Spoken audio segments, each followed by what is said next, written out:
तो गहरे ध्यान के क्षणों में समय का पता नहीं चलता है ना। लेकिन हम जब ध्यान शिविरों में जाते हैं वहाँ तो सब कुछ समय देख के ही ध्यान कराया जाता है, घड़ी देख के। तो गहरा ध्यान क्या मतलब ध्यान शिविर में तो नहीं घट सकता आपके अनुसार, ऐसा मुझे लगता है, क्योंकि कॉन्ट्राडिक्ट बात हो गई। एक तरफ आपने कहा कि गहरे ध्यान के क्षणों में समय का पता नहीं चलता और ध्यान शिविरों में घड़ी देख के ही ध्यान करवाया जाता है। पहला प्रश्न तो ये है, ठीक है। और दूसरा प्रश्न मेरा स्वामी जी ये है कि जैसे कुछ ना करना ही ध्यान है, ऐसा आपने एक बार कहा था, लेकिन ध्यान की जो सारी विधियां हैं वो तो करनी की हैं। तो इसमें मतलब कॉन्ट्राडिक्ट आ रहा है कि ध्यान करना और ध्यान में होना, इसमें क्या आता है? कुछ ऐसा क्या मतलब किया जाए जो ध्यान में डायरेक्ट हुआ जा सके, करना ना हो? ठीक है, ठीक है। पहले आपने पूछा कि समय बोध ना होना, आपने जो कहा समय बोध ना होना वही असली ध्यान है। समय बोध कब नहीं होता है? जब अहंकार भले कुछ क्षणों के लिए ही सही पूरी तरह खो जाता है,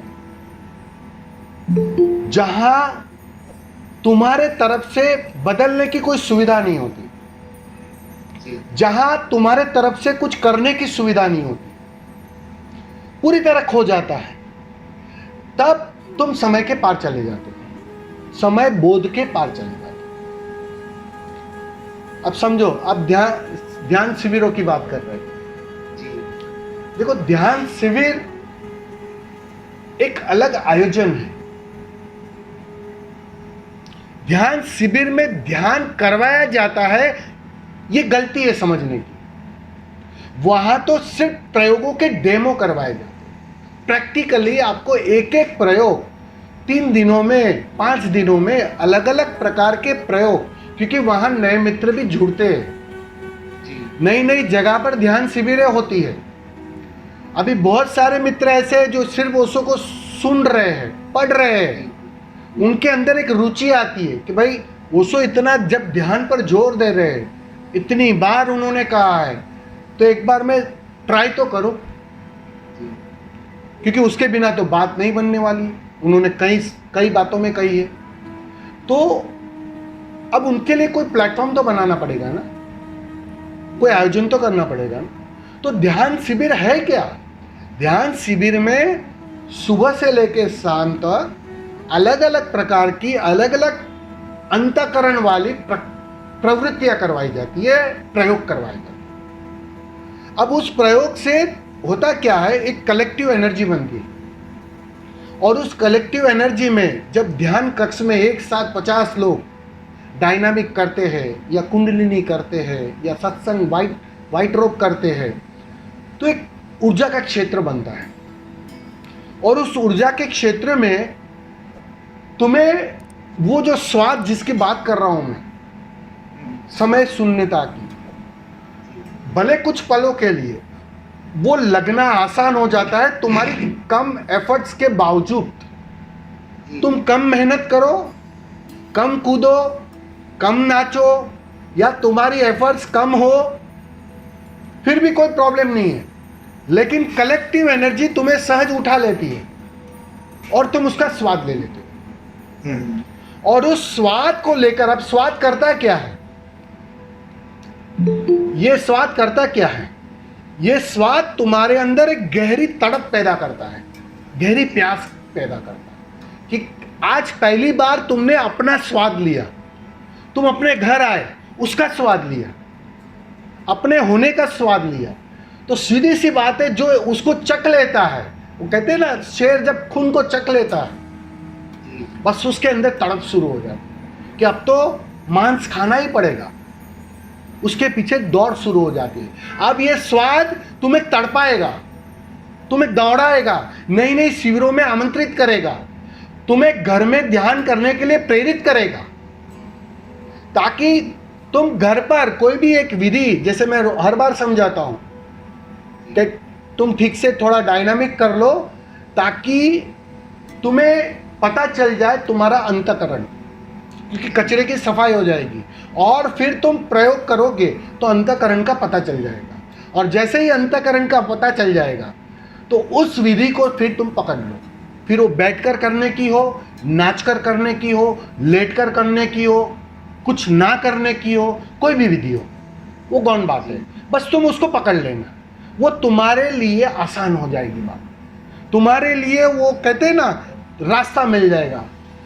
वो गूगल मैप में आपने डाल दिया, बस आपको उसके पीछे ही फिर जाना है और कुछ सोचना ही नहीं है, बस उसको करते रहना है। वो करते, क्योंकि वो स्वाद है ना, धीरे धीरे तुम्हारे उस स्वाद को और गहरा करते जाएगा। और जितना गहरा स्वाद होगा उतनी तड़प ज़्यादा उठेगी, उतनी पीड़ा ज़्यादा उठेगी, उतना तुम पीड़ा में प्रवेश करोगे। जी जी। और जितनी पीड़ा में प्रवेश करोगे उतना तुम्हारा निखरना, तुम्हारा सोने का शुद्ध होना आसान हो जाता है।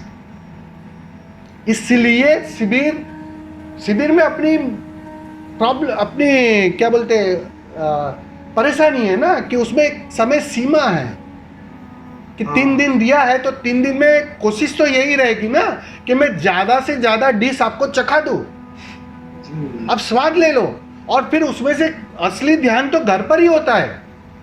कोई ये भ्रांति में ना रहे कि शिविरों में ही ध्यान होता है। शिविरों में तो तुम्हें टेस्ट मिलता है, शिविरों में तुम्हें गहराई मिलती है, गहरा स्वाद मिलता है, इसलिए जाना जरूरी है। इस बात को भी समझ लेना, भागना नहीं है शिविरों से, लेकिन शिविरों में जाकर वह गहरा स्वाद लेकर तुम्हें उसे घर पर कंटिन्यूस दोहराना है। इसमें से पूछो कितने लोग घर पर कंटिन्यूस करते हैं? बहुत कम लोग। बस यहाँ गड़बड़ होती है। फिर तुम, अब समझ रहे हो मैं क्या कहना चाह रहा हूँ? फिर वो जो ध्यान का जो स्वाद है ना, भले शिविर में 1 पल मिला, 2 पल मिला, वो पल बढ़ते जाएंगे घर के अंदर, और वो जो स्वाद मिलता जाएगा फिर 5 क्षण हो जाएगा, 10 क्षण हो जाएगा, वो बढ़ते जाएगा। और जितना तुम उस टाइमलेसनेस में, उस ईगोलेसनेस में जितना तुम रहने में सक्षम होने लगोगे, बस तुम देखोगे बाहर की दुनिया तुम्हारे लिए बदलना शुरू हो जाएगी अपने आप ही। आई थिंक सो पहले प्रश्न का उत्तर आपको मिल गया होगा।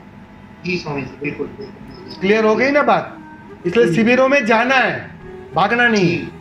समझ रहे? जी शिविरों में क्या होता है कि टाइम की अपनी, क्योंकि सब लोग हैं एक साथ में हैं, और अभी आप बोलोगे वहाँ टाइम, अभी सब कोई आखिरी उसमें कोई गहरे में चला गया तो उसके लिए कोई आधा घंटा 1 घंटा रुका नहीं जा सकता है। जी समझे? क्योंकि उसके बाद तुरंत दूसरा प्रयोग भी करवाना है। तो हर एक चीज़ की अपनी मतलब मुसीबत होती है। वो आप घर पर कर सकते हो डेफिनेटली। घर पर अगर आपका गहरा ध्यान लग गया, समझ लो आप कुंडली नहीं कर रहे हो, आखिरी चरण में आप लेट गए हो, तो आपको लगता है कि भाई 15 मिनट नहीं, मैं 2 घंटा पड़ा रहो, तो आप वहाँ कौन आपको रोकने वाला है? आप समझ रहे हो? वो घर पर हो सकता है, लेकिन यहाँ नहीं हो सकता। यहाँ हर एक चीज़ की अपनी समस्या है, अपनी दुविधा है।